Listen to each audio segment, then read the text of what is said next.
From Amateur Radio Newsline Report number 1993, these are the Ham Nation headlines for Wednesday, January 13th, 2016. The new year finds Ten-Tec with a new owner, again. The assets of the company, founded in 1968, have been sold to Ohio-based Dishtronics, according to recent news reports.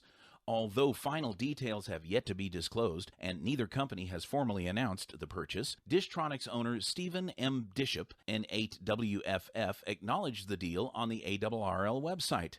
Bishop tells the ARRL that his vision for the business is, quote, strictly long-term, end quote. And he reaffirmed his 17-year-old company's commitment to its continued financial stability despite what he called, quote, some tough decisions, end quote.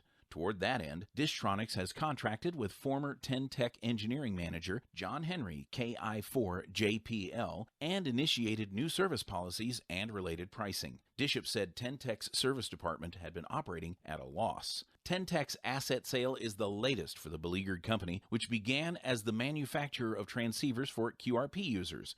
Last April, RKR Designs of Colorado announced it had purchased Ten-Tec's assets along with those of Alpha Amplifiers from RF Concepts. The two lines had been merged less than a year earlier in yet another asset sale. Skeeter Nash, N5ASH, reporting. Dishtronics has a variety of products in development and plans to introduce a new legal limit solid-state amplifier in May at the Dayton Hamvention. The well-publicized de-expedition of Polish amateur Dom 3Z9DX is still on, but you'll have to wait a little bit longer for it to happen.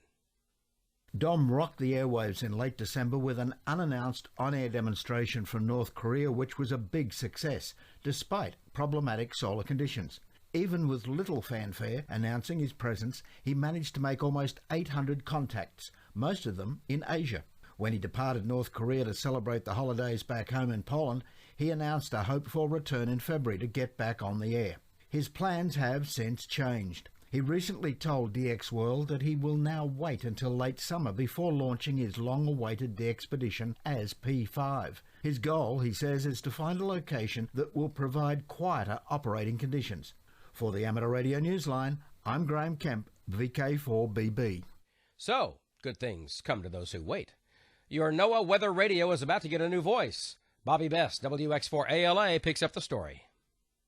NOAA Weather Radio was about to deploy its first upgrade in 15 years of the system that produces its broadcast programs. And that upgrade will change the voice listeners hear delivering observations, warnings, watches, and forecasts. A number of Weather Service offices, including the ones in Greenville, Spartanburg, South Carolina, will be involved in an operational test and evaluation period following the launch this month. NOAA hopes the new voice, generated by a new computer system, weathers the flood of feedback it expects during this period, which is likely to last several months. If all goes well, the new system will have a nationwide rollout later in the year on all transmitters. Don Siebert, N2MOO, Vice President of the Sierra Nevada Amateur Radio Society, was injured in a motor vehicle crash on New Year's Day and remains hospitalized in Reno, Nevada. Reports on the Nevada Amateur Radio Newswire website indicate that Siebert's condition was being assessed by doctors following surgery. The report said the accident occurred after a woman turned into the path of his vehicle after failing to heed a traffic signal. Siebert had begun his third consecutive term as club vice president on the day the accident happened. Siebert is considered one of the principal architects creating the DMR system for the Sierra Nevada Club. According to the Sierra Nevada website, the former truck driver retired from his profession after being diagnosed with multiple sclerosis. The website said that a GoFundMe account has been set up to defray his medical expenses following the accident. Our best wishes for a speedy recovery.